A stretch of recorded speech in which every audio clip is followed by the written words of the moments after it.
Estamos nuevamente acá en Big World, en la Porte de Versalles, en París, y en esta oportunidad estamos con Nicolas. Bonjour Nicolas, comment ça va? Bonjour, ça va? Ouais, Nicolas, est-ce que tu pourras te présenter à la communauté hispanophone, s'il te plaît? Oui, bonjour, je suis Nicolas Guillou, je travaille dans la société Dilteco, fabricant de solutions pour le bâtiment isolantes en polystyrène, et nous sommes distributeurs exclusifs de la technologie Carbon Cure. Société canadienne détentrice d'un brevet mondial sur cette technologie qui permet de réduire l'empreinte carbone pour la fabrication des bétons. Donc ça concerne les centrales à béton et la préfabrication.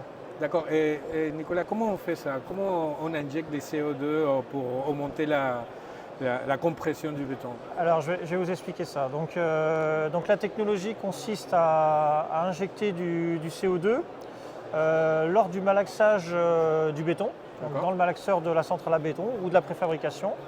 Donc au moment où il y a le ciment qui est introduit dans le malaxeur et l'eau, on injecte du CO2, donc c'est du CO2 qui est injecté sous forme gazeuse et qui, au contact de l'eau et du ciment, va se solidifier et va créer ce qu'on appelle le carbonate de calcium, le CaCO3 en réaction chimique.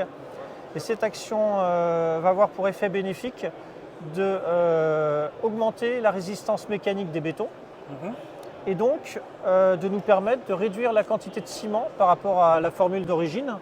Et c'est la réduction de la quantité de ciment avec la quantité de CO2 qu'on va injecter dans le malaxeur qui va faire qu'on va piéger entre 10 et 15 kg de CO2 par mètre cube de béton frais fabriqué.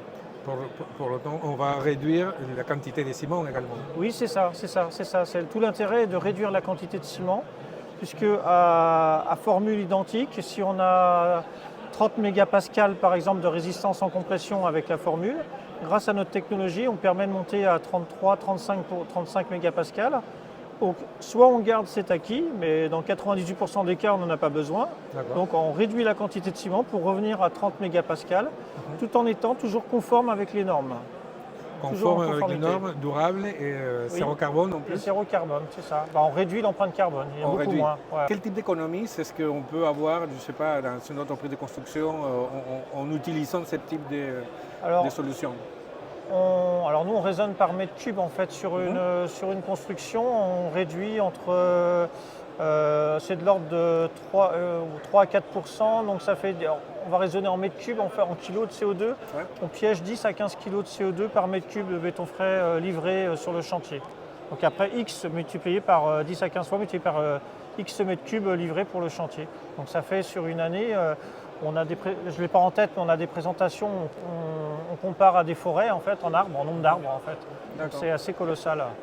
C'est assez colossal. On va chercher sûrement avec toute l'information que vous avez. Oui, je vous le transmettrai, il n'y a pas de souci. D'accord. Voilà. Et comment est l'adoption de ce type de technologie ici dans les marchés français? Alors là, on en est au début. On a déjà on a implanté deux clients, un client sur Lyon et un client sur Rennes, en Bretagne, dans l'ouest de la France. D'accord. Et donc là, on est en train de mettre en place cette technologie et de travailler aussi avec les instances normatives, parce qu'on est conforme à la norme européenne pour le marché français et européen. Et aussi en France, vous avez la réglementation française, la marque ENEF française, donc pour être en conformité avec la norme ENEF. Après, la technologie, elle est déjà bien implantée au Canada, parce que la société canadienne, États-Unis, beaucoup en Amérique du Sud, en Asie, Australie, et l'Europe était le dernier continent, un peu en Afrique aussi, et l'Europe était le dernier continent où maintenant la technologie est de plus en plus déployée. D'accord, ok. Voilà. Petite aussi information sur le CO2, c'est du CO2 qui est capté auprès des grands émetteurs, des cimenteries, des aciéries, par les professionnels du gaz, donc comme Total, Engie, enfin des grosses sociétés spécialisées. Et ils vont récupérer en fait le CO2, le captent, ils le purifient.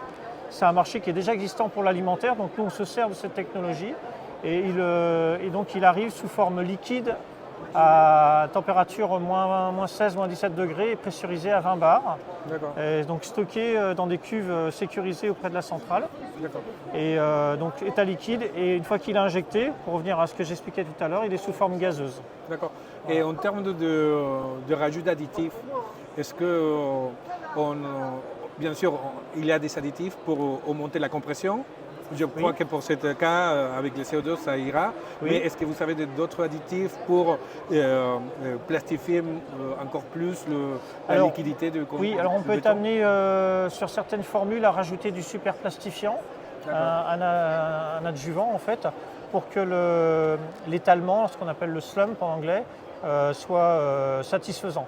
Donc c'est une donnée qui est importante, c'est que sur certaines formules, elles sont un peu épaisses avec le CO2 ajouté. Donc on rajoute un additif pour permettre de faciliter la mise en œuvre sur les chantiers.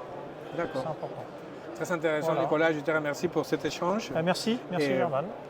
Donc, continúen siguiendo a Digital Bricks en las redes. Digital Bricks News presente en los eventos más importantes de innovación y tecnología en la construcción.